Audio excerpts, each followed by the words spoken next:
ಗುರುಜಿ, ಸಂಸ್ಕಾರಗಳ ವಿಭಾಗದಲ್ಲಿ ಏನು ತಿಳಿಸ್ಕೊಡ್ತಾ ಇದ್ದೀರಾ ಇವಾಗ? ಎಲ್ಲ ವೀಕ್ಷಕರಲ್ಲಿ ಸಂಸ್ಕಾರ ಅನ್ನೋದು ಬಹಳ ಮುಖ್ಯವಾಗಿರ್ತಕ್ಕಂಥ ಒಂದು ಜೀವನದಲ್ಲಿ ಒಂದು ಗೇಟ್ ಅಂತಲೇ ಇಟ್ಕೊಳ್ಳೋಣ, ಒಂದು ತಿರುವು ಅಂತ ಹೇಳ್ಕೊಳ್ಳೋಣ. ಆ ತಿರುವು ಈ ಸಂಸ್ಕಾರದಲ್ಲಿ ಚೆನ್ನಾಗಿ ಸೇವ್ ಆಗತ್ತೆ, ಏನಾದರೂ ಕಾಪಾಡುತ್ತೆ. ಇಲ್ಲ ಜೀವನದಲ್ಲಿ ನಮ್ಮ ದಾರಿಯನ್ನು ದಿಕ್ಕು ತಪ್ಪಿಸಕ್ಕಂಥ ವಿಚಾರ ಯಾವ ಕಾಲಕ್ಕೂ ಮಾಡಲ್ಲ. ದಿಕ್ಕನ್ನು ಇನ್ನೂ ತೋರಿಸ್ಕೊಡತ್ತೆ. ಇದು ಸರಿ ಇಲ್ಲ, ಇನ್ನಷ್ಟು ವಿಚಾರ ತಿಳ್ಕೊ, ಬಹಳ ಸಂತೋಷ ಅಂಥೇಳಿ ಆಧ್ಯಾತ್ಮಿಕತೆ ಕರ್ಕೊಂಡು ಹೋಗುತ್ತೆ. ಜೀವನದಲ್ಲಿ ಲಾಭವೇ ಲಾಭ. ಆ ಸಂಸ್ಕಾರ ಸದ್ಗುಣ ಮಾರ್ಗವನ್ನು ತೋರಿಸ್ಕೊಡುತ್ತೆ.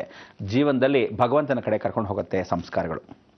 ಸಣ್ಣ ಪುಟ್ಟದಿರ್ಬೋದು, ಜೀವನದಲ್ಲಿ ಮರ್ತೋಗಿರೋ ಘಟನೆಗಳಿರ್ಬೋದು, ಎಷ್ಟೇ ಒಳ್ಳೇದಿರ್ಬೋದು, ಆದರೂ ಸಹ ನಮ್ಮ ಸಂಸ್ಕಾರ ಬಹಳ ಮುಖ್ಯ.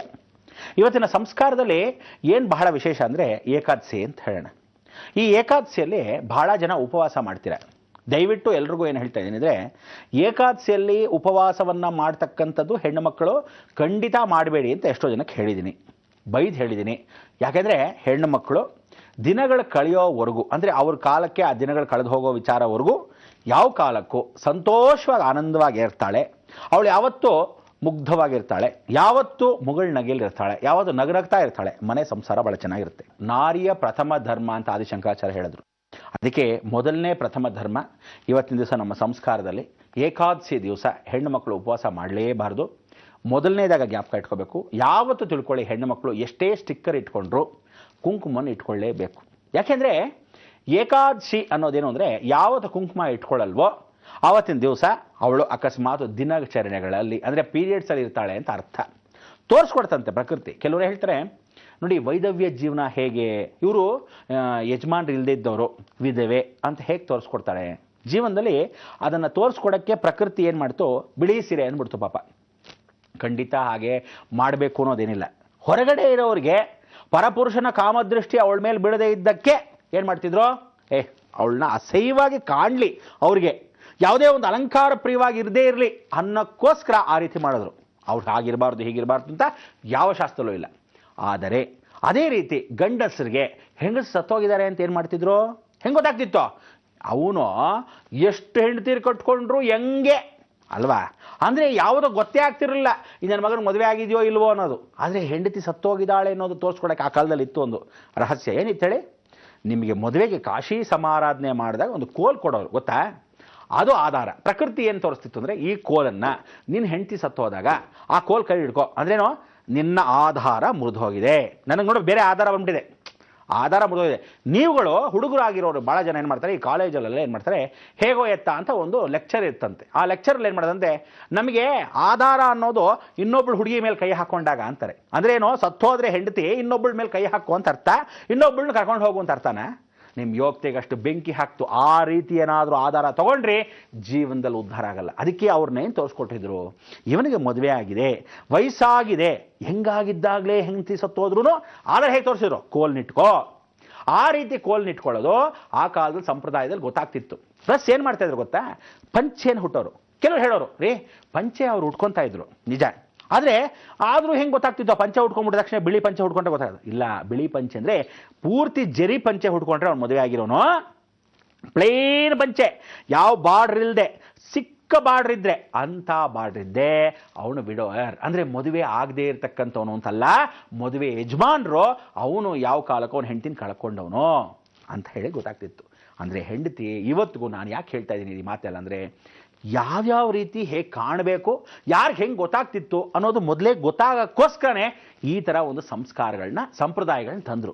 ಅಷ್ಟೇ ಹೊರತು ಇದು ಗೊತ್ತಾದ ತಕ್ಷಣ ನೋಡಿದ ತಕ್ಷಣ ಹೀಗೆ ಇರಬೇಕು. ಅದಕ್ಕೆ ಮದುವೆ ಆಗಿರ್ತಕ್ಕಂಥ ಹೆಣ್ಣುಮಕ್ಕಳು ಕುಂಕುಮ ಇಲ್ಲದೆ ಇದ್ದರೆ ಅವತ್ತು ಅಕಸ್ಮಾತ್ ಅವಳು ಪೀರಿಯಡ್ಸ್ ಇರ್ಬೋದು, ಅವತ್ತಿನ ದಿವಸ ಕುಂಕುಮ ಇಟ್ಕೋಬಾರ್ದು ಅವಳು, ಯಾಕಂದ್ರೆ ದೇವ್ರ ಮನೆಗೆ ಹೋಗಿರಲ್ಲ.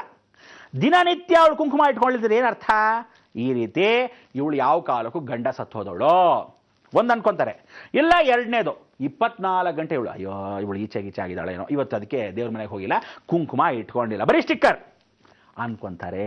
ಇದು ನಿಜವಾದ ಫ್ಯಾಕ್ಟು. ಅದಕ್ಕೋಸ್ಕರ ಹೆಣ್ಣು ಮಕ್ಕಳಿಗೆ ನಾನು ಹೇಳ್ತಾ ಇದ್ದೀನಿ, ನೀವು ಪ್ರತಿದಿನ ಕುಂಕುಮವನ್ನು ಯಾವತ್ತು ಇಟ್ಕೊತೀರಾ ಆವತ್ತೇ ನೀವು ದೀರ್ಘ ಸೌಮಂಗ್ಲಿ ಅಭಿವೃದ್ಧಿರಸ್ತೋ. ಅದಕ್ಕೆ ಭಾರತ ನಾರಿಯಲ್ಲಿ, ಭಾರತ ಸಂಸ್ಕಾರದಲ್ಲಿ ಹಣೆಗೆ ಏನು ಬೇಕಾದರೂ ಸ್ಟಿಕ್ಕರ್ ಇಟ್ಕೊಳ್ಳಿ, ಎಂಥ ಶೇಪ್ ಸ್ಟಿಕ್ಕರ್ ಆದರೂ ಇಟ್ಕೊಳ್ಳಿ, ಆದರೆ ಹಣೆಗೆ ಮಾತ್ರ ಕುಂಕುಮವನ್ನು ಧರಿಸ್ಕೊಳ್ಳೇಬೇಕು. ಎಲ್ಲಿ? ಬೃಹಮಧ್ಯೆ. ಆ ಕುಂಕುಮವನ್ನು ಇಟ್ಕೊಂಡು ಪರಿಪೂರ್ಣವಾಗಿ ದೀರ್ಘ ಸೌಮಂಗಲತ್ವವನ್ನು ತೋರಿಸ್ಕೊಂಡಾಗ ಹೊರಗಡೆ ಹಳೆ ಹಳೇ ಕಾಲದವ್ರಿಗೆ ಇದು ಸೂಕ್ತವಾಗಿ ತೋರಿಸುತ್ತೆ. ಯಾವತ್ತು ಕುಂಕುಮ ಹೇಗೆ ಇಟ್ಕೋಬೇಕು, ಯಾವಾಗ ಸ್ಟಿಕ್ಕರ್ ಇಟ್ಕೋಬೇಕು, ಯಾವ ಕಾಲಕ್ಕೆ ಹೇಗಿರಬೇಕು ಅನ್ನೋದನ್ನ ಮೊದಲನೇ ನಾರಿ. ಅದಕ್ಕೆ ಭಾರತದಲ್ಲಿ ಪ್ರಥಮ ನಾರಿ, ಭಾರತ ನಾರಿಗೆ ಮೊದಲನೇ ಆದ್ಯತೆ.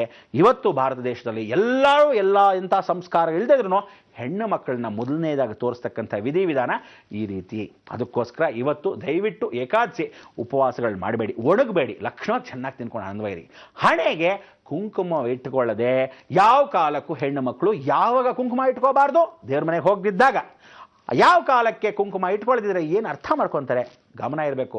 ಇದೇ ನಮ್ಮ ಜೀವನದ ಸಂಸ್ಕಾರ, ಸಂಪ್ರದಾಯ, ಆಧಾರ. ಅದಕ್ಕೆ ಇಂಥ ಒಂದು ಶಾಸ್ತ್ರ ಸಂಪ್ರದಾಯ ಯಾತಕ್ಕೆ ಮಾಡಿದ್ರು, ಹೇಗೆ ಮಾಡಿದ್ರು, ಇದೆಲ್ಲ ನಮ್ಮ ಪೂರ್ವಜರು, ನಮ್ಮ ಸನಾತನ ಧರ್ಮದಲ್ಲಿರ್ತಕ್ಕಂಥ ಹಳೇ ವಿದ್ವಾಂಸರಾಗಿರ್ತಕ್ಕಂಥ ಜಗತ್ಪಿತ ಪರಮೇಶ್ವರನ ಕೃಪಾಕಟಾಕ್ಷದಲ್ಲಿ ಇವತ್ತಿಗೂ ಒಳ್ಳೆ ಸಂಪ್ರದಾಯಸ್ಥರು ಬಹಳ ಜನ ಇದ್ದಾರೆ.